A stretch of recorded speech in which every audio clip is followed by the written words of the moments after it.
Back on Sports Fit, Paulie and Teddy, big game breakdown continues. How about the Holy War? BYU at Utah. Utah 3.5, 45 the total. The Utes have won 5 in a row in this series, including 35-28 last year here in Vegas in December in the bowl game. It was 35-0 Utah in the first quarter, Teddy. BYU kept turning it over. Yeah, it was one of those first quarter disasters for BYU. And they came back and made a game of it. But when you're down 35-0 in the first against your biggest rival, yeah, that's kind of frustrating. And the 5th straight loss in that series, yeah, that's kind of frustrating for BYU as well. But it's a different BYU team now than it was last December. And it's not just talking about the head coach. You have Taysom Hill all the way back at quarterback. He looks all the way back.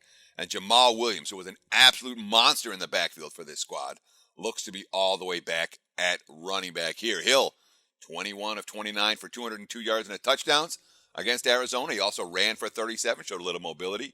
And Williams, this is the key, 29 for 162. And he also had a pair of long runs called back because of penalties. Well, Teddy, I like the under here, and some great quotes before the season from Ty Detmer, who's the new offensive coordinator, saying we're going to go slow, we're going to huddle, and we're getting rid of this go fast up tempo. We want to take our time. What happened in their first game? That total was in the 60s against Arizona. It was 9-3 in the fourth quarter, Teddy. Yeah, of course, there was a late little flurry. But, you know, if you like the under, certainly when you look at Kyle Whittingham right now, it's a situation where there's not a lot of skill position talent. There really isn't. Their offense was inconsistent in their opener, a real grinder, 24-0 against Southern Utah. That game was 3-0 with 5 minutes left in the second quarter. The JUCO transfer Troy Williams got the start at quarterback. Running back Troy McCormick or Joe Williams, neither one showed a whole lot of boost. This is a 10-win team last year, a 9-win team in 2014. But before that, Paulie, they went 5-7 in 2012 and 5-7 in 2013. And this team feels more like those 5-7 Utah teams than it does than the 9-10 win Utah teams over the last 2 seasons. I'll agree with that. Is the wrong team favored?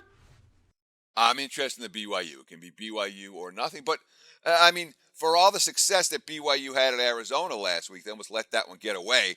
They've had a history of doing that in recent some wild finishes for BYU last year at the start of the campaign. And I wouldn't be surprised if this one has a wild finish type of ball game as well. Hey, guys, for the full video, go to sbrpicks.com.